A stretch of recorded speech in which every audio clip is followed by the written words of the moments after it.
منبر وسیله آشکار نمودن حرفهای امداد طلبانه. این نامش سعدالله هم نیست، دروغ میگه. شاید سعدالله درست میگه اما از شما خواهش میکنم مرد دو را کی خرید؟ کجا رویم؟ ما معیبا کجا رویم؟ در کجا تبابت کنیم و کی مراجعت کنیم؟ باید در چشم حکومت خاک نپوشان، حقیقت گپ زنان. دکتر بیمارخانه سپارش کرده و راهبر پلیکلینیک که سپارش میکنه همین خیلی یگان چی نیست. توازن، بی‌طرفی، شفافیت و بی‌غرضی در برنامه منبر.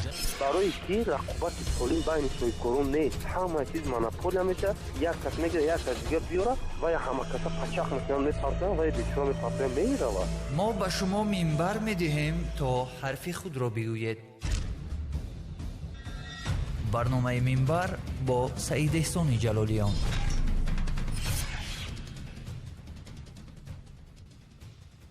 درود سامیان گرامی، دوستداران برنامه‌های مستقیم رادیو امروز، روزگارتان با خیر و شادی باشد. برنامه منبر از رادیو امروز و سعید احسان هستم در خدمت شما.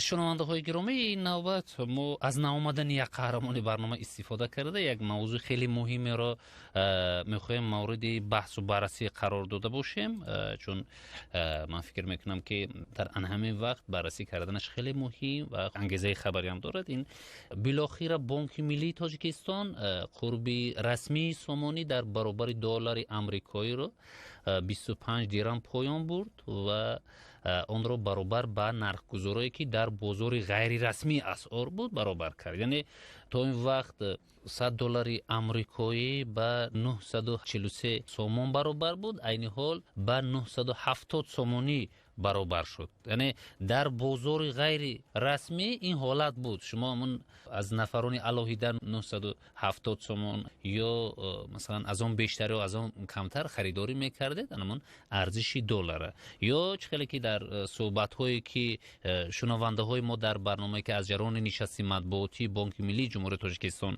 ما این مسئله را مورد بحث قرار داده بودیم و بیشتر شنونده ها گفتن که ما از همون کارمندان بانک با ارزش گرانتر مثلا 9 سومون و 70 درم یا 1000 سومون دلار خریداری میکنیم، در حالی که در نوشتجات لوحه نوشتجات نوشته شده است که 943 945 سومون است، ولی خواهید نخواهید اون با اون نرخ پیدا نمیشه، چون اون دلار میروید خریداری کردن میروید و اونا میگه که ما دلار نداریم و همینطور با ارزش گرانتر از خود کارمندان بانک میتونستن نفران دیگر خریداری کنند با گفته بعضی از شاهدان اون نفرانی که رفتند و خریدن.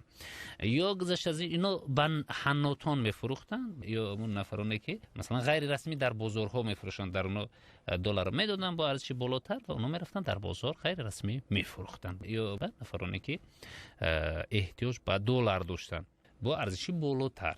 همینطور شنونده های گرامی، بانک ملی خواست که این کارهای غیر رسمی را از بین ببرد و همینطور ارزش دلار رسما تا به 970 سومون برابر. ولی گپ درباره اون است که آیا 950 سومون کردن ارزش دلار باعث آن می شود که انمان معاملات غیر رسمی از بین برود و این بیزنسی که بعضا شنونده های ما میگفتن کارمندان خودی بانک میکردن بیزنس های غیر رسمی، این آیا از بین خواهد رفت یا نه؟ آیا شما با فیلال ها یا نمایندگی های تشکیلات های قرضی یا مثلا بانک ها میروید دلار دیگر پیدا می شود یا نه که میگن که ما دلار نداریم اما غیر رسمی اون میفروشن؟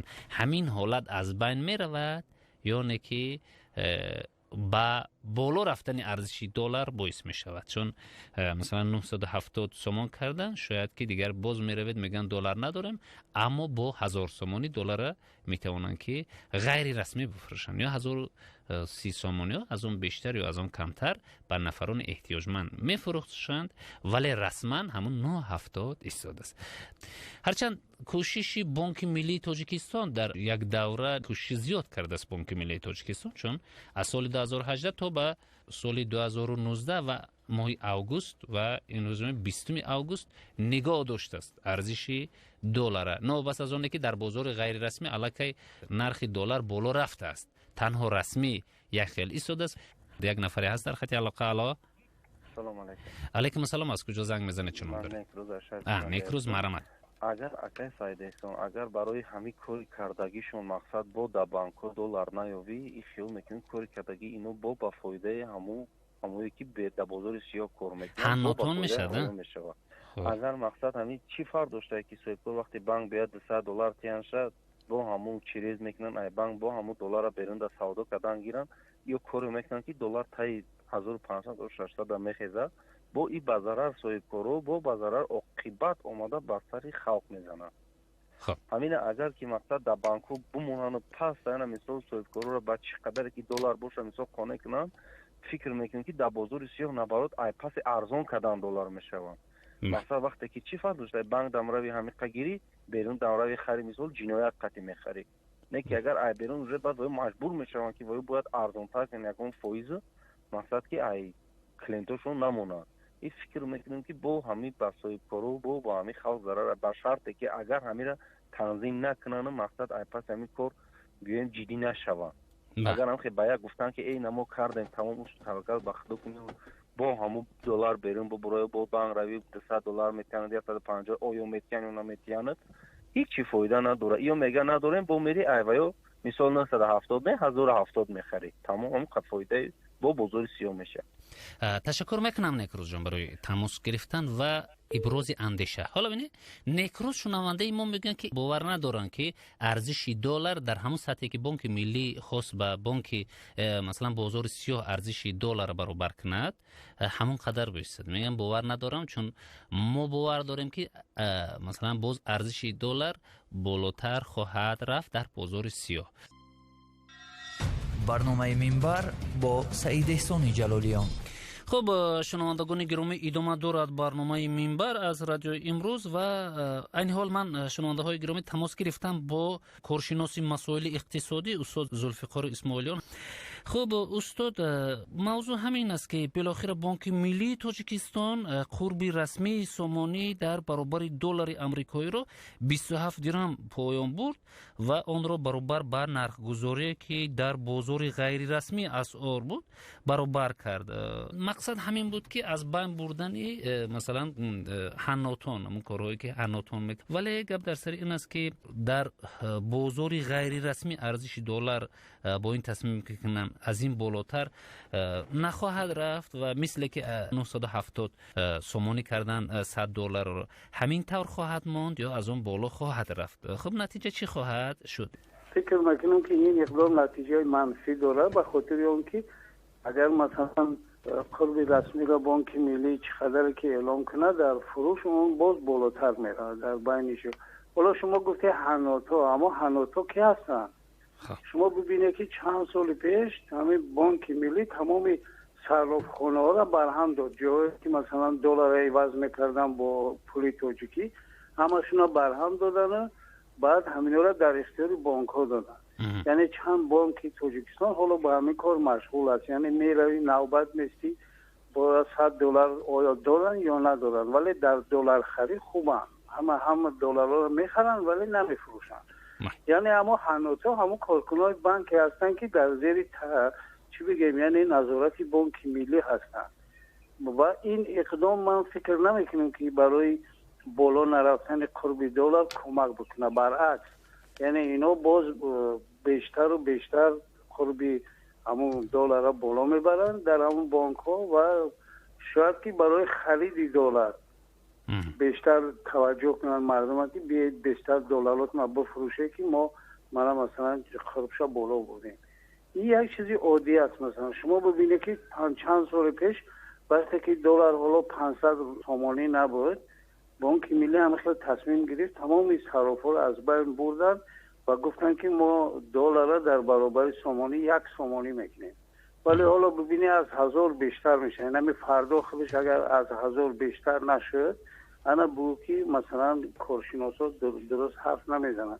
این حرفی من نیست، این نظری کارشناسای بین المللی است و یکی از شرط های اساسی اون که بانک های خارجی و سازمان های بین المللی با تاجیکستان قرض بدین همین بود که شما دلار آزاد بگذارید. استاد، بانک ملی علاج دیگری هم داشت در حالی که ما مثلا صادرات نداریم، دلار از خارج وارد تاجیکستان نمی شود و یک مدت ارزش دلار نگاه داشت و غیر از بالا کردن چی باید میکرد؟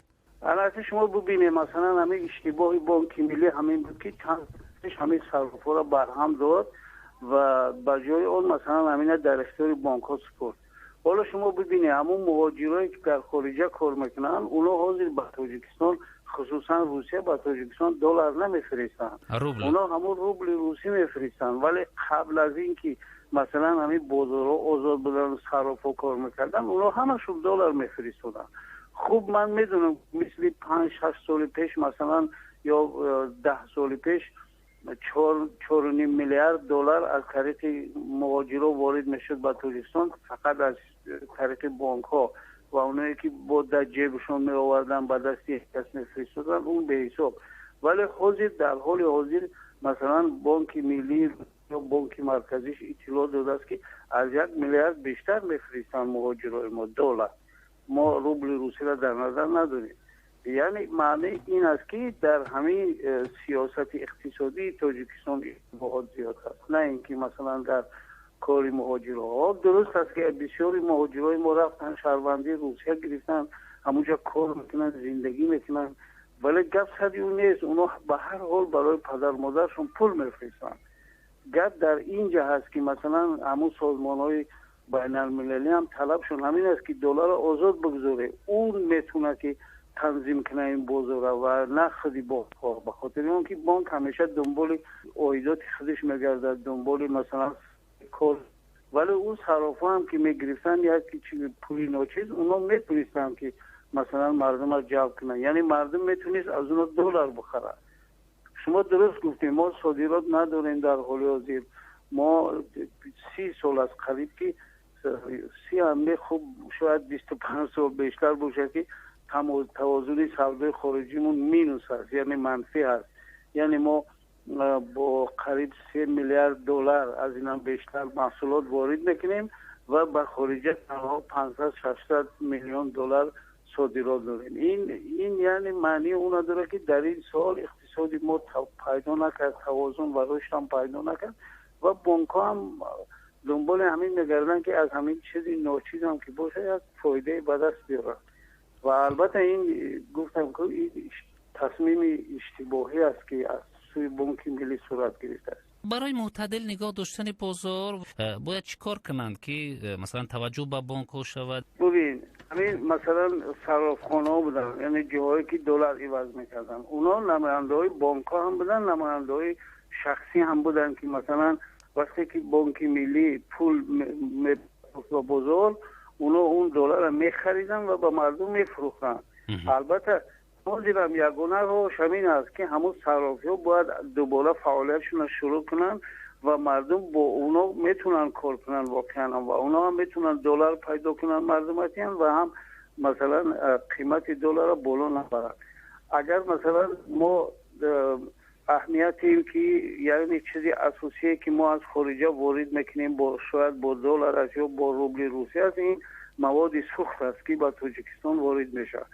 ما همه دیگه چیزی مثلا مواد غذایی و این چیزا وارد میشن. یگانه راه دیگرش همین است که تاجیکستان باید با روسیه درباره واردات محصولات و پرداخت آن به دلار نه با ارز ملی باید رفته صحبت کنن، یک قرارداد امضا کنن. در اون صورت مثلا این چیزا ایبن میروند. شما ببینید که بانک ملی روسیه میگه که اون سامانه شما با ما در کار نیست، به خاطر اون که همین مثلا توازن اقتصادی ما بالانس نداره و سیاست مثلا اقتصادیمون اشتباه است. نمیکنن. چرا مثلا روسیه با دیگر کشورها میتونه با اسعار ملیش داده گرفت کنه و با تاجیکستان نه، حالا که ما مثلا مواد سوخت، تمام مواد سوخته از روسیه میگیریم، مثلا دیگر مواد خوراکواری از روسیه میگیریم. شما در آنجا اشاره کردید که مثلا صرافی ها باز فعال باشند. یک مدتی که صرافی ها فعال بودن با بالا رفتن ارزش دلار در دیگر کشورها، در ما هم یک بار بالا رفت، ولی وقتی همین حالت که تنها در اختیار بانک ها گذاشتن و همین طور میگویند خود مسئولین که ما دیگر توانستیم که معتدل نگاه داشته باشیم دلار را. من به این فکر راضی نیستم که اونا معتدل نگاه داشتن. شما ببینید که قبلا اما نرخ دلار مثلا 500 سومانی بود، ولی در اواخر از بیشتر گذشت و حالا هم شاید از این بیشتر هم بشود. گپ سر این است که سودای خارجی که من گفتم، نه که وقتی که همون دلار در تاجیکستان آزاد باشه، هر کس بتونه و از صرافی بخره، $1 از $10 از $100 مهم نیست. مهم این که در بین مردم همون تعلقه به وجود نمی‌بیاد که اوه ما دلار از کجا بگیریم، بریم مثلا 100 سومانی بیشتر تیم دلار بخریم که پگه با دلار پیدا کردن مشکل است. این همین چیز است، یعنی پانیک در بین مردم.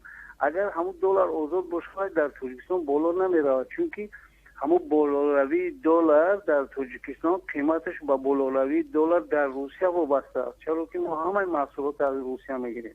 این مشکل در کجاست؟ به همین خاطر مثلا شما ببینید در همین روزهای اخیر در نرخ دلار در روسیه 62-63 بود، شاید یک هفته پیشتر، ولی حالا امروز به 65-66 رسیده است. اینه به این خاطر در تاجیکستان این اقدام را انجام میدن، یعنی اونا میترسن که شاید دلار در روسیه بیشتر بالا رفت و ما هم باید همین نرخ دلار از صنعی به طور مصنوعی بالا ببریم. راهش همین که بیای اینا با نرخ بزرگ برابر کنیم و دیگه این بالا نمیره. اینا هم فکرهای اشتباه هست. یعنی شما با روبل روسی و با دلار چیکار داری؟ شما میتونه اقتصاد خودتون طور تنظیم کنی که مثلا همون تاثیر روبل روسی با دلار به تاجیکستان نرسد. تشکر میکنم استاد. شنونده های گرامی، استاد ذوالفقار اسماعیلیان کارشناس مسائل اقتصادی بودن که با بعضی سوال هایی که مورد نظر ما بود پاسخ گفتند و میگن که همین اقدامی که بانک ملی گرفته است، مثلا ارزش دلار در بازار غیر رسمی باز بالاتر می رود، شاید که 1000 می شود، از اون بیشتر می شود و این باعث می شود که مردم باز توجه به اونه که دلار داره توجه به بازار سیاه میکند.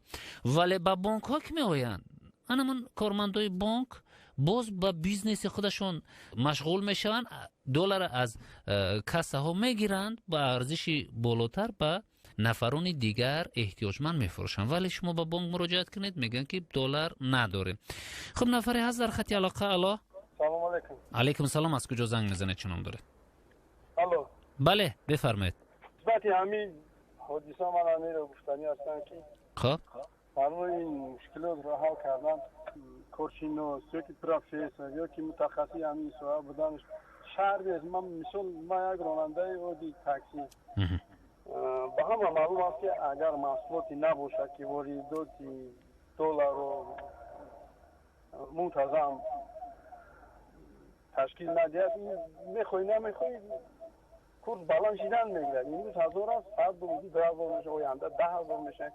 این یکم جایی چیش دوست گرامی، برای چی؟ برای که چند سال پیش کورس 20 بودم خیلی بود.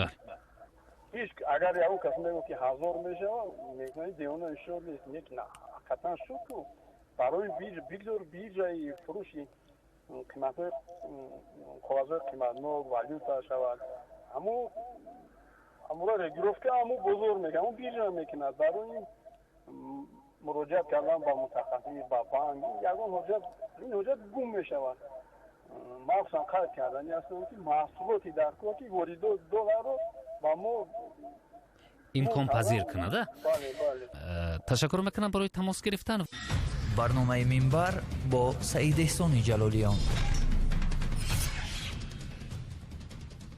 خب شنوندگان گرامی، ادامه دارد برنامه منبر از رادیو امروز و 4074 مرامت گوش کرده شدیم. الو، السلام علیکم. علیکم السلام. از کجا زنگ میزنه؟ چه نام داره؟ سید احسان و عایشه الوحدت زنگ میزنم شما برای هم کورس دلار. اساس دلار اکجان 970 گفتین من در دلار روی کردم من خدا رفتم من چی نپرسیدم مرا دلار دادن مولدو خیلی در بازار سیو میگن و این میگن من اینجا 50 سومو فایده کردم خیلی 50 سومو برای اویلی من 5 لیتر روان میشه قریب یکیم هفته اندر میرسه چقدر شما فایده کردید همین دیمیش همین اکجان که همین برای اسعار خارجی پول روسی روبل همین خیلی وقتی که نزدیکتر شود همین عید ایام وقتی نه مکتب فرزند با مکتب میرن بیرون میرون همین کورس به نهایت پس میکنه بانک ملی خب که همین جدا نمیکنه که بانک ملی خب نیکروز هم در وقتی که صحبت میشد گفتن که من در خانه‌مان که در نزد بازار قریه بالا است من رفتم به یک بانک مراجعت کردیم اما پیش از من یک نفر در اومد $200 مایده کرد و من در اومدم بعد ازشون گفتم که دلار دیگه گفتن ندارم گفتم خب همین شناس من بود اینا برآمد همین عین حال در به شما مایده کردم اینا میگن که نه ما فروختیم آخر پیش از من کسی ناومد بعد از همین من اومدم چون من دریافت نکردم این را وگرنه من از همون میگرفتم ولی معامله با شما شد این به شما داد اکنون من باید از شما خرم پید با ما عرض میگن که نه نداره یعنی همین حالت هم خیلی زیاد میشد یک مرتبه دو مرتبه نیست من با بعضی از کارمندای بانک هم صحبت داشتم ایشون گفتن که خب اکنون میشود این بیزنس همین است این از بین بردنش قیمت‌تر است گفتم اینطور یک اشاره هم کردم بعضی از کارمندان خودی بانک ها که بعد از اون ما با ایشون صحبت داشتیم یعنی زندگی همین طور بود است همین خواهید نخواهید که یک تقلب صورت میگیره خب اینجا کم بودن یا نبودن دلار در خب بانک ها خیلی که میگم میرویم نمیویم برای ما نمیدهند و اینچنین خب بالا رفتن ارزش دلار خودی رئیس بانک ملی هم در نشستی خبری که قبلا داشتن نظر اندیشه های خود را گفتن بیاد من همون نظرشون رو برای شما پخش کرده باشم و بعدا صحبت رو ادامه خواهیم داد. توازن منفی گردش سودای خارجی خودش 955 قریب تا 1 میلیارد 1 میلیارد اگر در اول سال در موسم همه شما میدونید که همین از ماه چند 4-5 سال اخیر از ماه ینور سر کرده موسم با وجود میاد و بعد از روسیه از کانیکول روسیه سر میشود بعد میرود این موسم تا ماه مای ایون نورسای اسرار در نظر میرسد بعد شردومو میشود وقتی که بسیار صاحبکاران و شخصان واقعی و حقوقی شردومو رو بسته در کوارتل اول در نیم سال اول طلبات همو اسعار را پیشنهاد میکنند طلبات اسعار در همین موسم در اول سال تا 4 و 5 ماه قریب تا 25 میلیون دلار در یک روز طلبات شخصان اساسا حقوقی واقعی اون شخصانی که با واردات مشغولند هر روز طلبات شد تا 25 میلیون بود ما همین رو آورده در وضع حاضره ولی اینجا سوال ممکن شود که برای چی معتدل شد یگان مکانیزمی نو همون طلباتایی که همون صاحبکاران استحصالی و دیگر شخصان واقعی و حقوقی داشتن در دام 6 ماه همین طلبات‌ها پر روز قانع کرده شده ایستادن از همین سبب کاری به اسمان هم معتدل گشت برای هم این چیزی موسمی داره از این ما مثال گم یک چیز اعلام کرده و نوشته و گفتن اسعار در جمهوری کم شد گفتن اینم یک چیزی نادرست است این موسم از میگذرد وقتش اومد باز ما قانع کرده ایستادیم تا 2 تا 15 میلیون دلار از ما قانع کردیم تشکیلات قرضی یعنی که همه این طلبات در حالتی که صادرات نسبت به واردات 2.5 مرتبه کم باشد این تاثیر خودش میرساند این در سوال باید نباشد برای ما کوشش به خرج داده ایستادیم با دیگر وزارت اداره فعالیت کرده ایستادیم که وزارت صنعت دیگر وزارت کشاورزی دیگر صادرات باید زیاد کنیم صادرات اگر زیاد شود ما والیوت ابرازویش یعنی مبلغ اسعار پیدا میشود باز مثال اصلا از چیزی آماری اگر بیان دیگر وزارت اداره وزارت روش حسابات صنعت هم دیگه شم از حساب منمونج قریب 40 میلیون دلار ما حساب فروش برق وارد گشت مبلغ معین حساب فروش سیمنت مبلغ معین حساب فروش محصولات کشاورزی اونقدر نظررس هم نیست لیکن اینم در ساختار همون هست آلومینی دیگه همین چیزی که اسعار با وجود میاره بابا برای ما این مسئله رو نظارت کرده ایستاده لیکن از روی امکانیت طلبات شخصان واقعی و حقوقی از جانب تشکیلات قرضی تامین کرده شده ایستاده. برنامه منبر با سعید احسان جلالیان. خب شنوندگان گرامی، ادامه دارد برنامه منبر از رادیو امروز و نظر رئیس بانک ملی جمهوری تاجیکستان نور محمدزاده جمشید رو هم شنیدیم. یعنی بیشتر از واردات از صادرات و همینطور خواهید نخواهید ارزش پول ملی از دلار پایین‌تر می رود. اشاره هم کردن که یک مقدار مثلا 40 میلیون دلار تنها از حساب فروش برق به دست اومده است و اینجوری یک مقدار مبلغ از فروش سمنت با خوب شدن معامله با ازبکستان، همون سمنتی که در ناحیه یاوان میشد، خیلی که ما میدونیم یک مقدار همون غیر سمنت دیگر با ازبکستان و نمیدونم دیگر کشورها شاید افغانستان صادر کرده میشد، از اون حساب یک مقدار مبلغ و یک مقدار خیلی خرد از حساب محصولات کشاورزی اینجوری المین وارد کرده شد که این خیلی کم است میگن، در حالی که واردات خیلی بیشتر است از صادرات. 44 645 32 از تلفن در استودیو. الو سلام علیکم. از کجا زنگ میزنه؟ چه نام دارید؟ ما از شهر کردیم. خب نامتون؟ نام شمسولا. مرحبا شمسولا. میخواستیم در همین ما وارداتی خیلی کم داریم. خیلی محصولات وارداتی صادراتی خیلی کم داریم که به خارج بفروشیم و مبلغ دلاری که روسی و تاجیکستان وارد کنیم.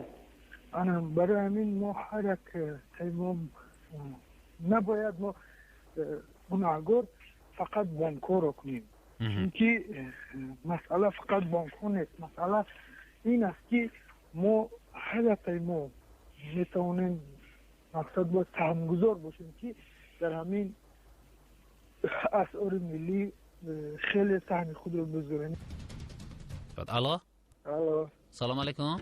سلام علیکم. از کجا زنگ میزنه؟ چه نام دارید؟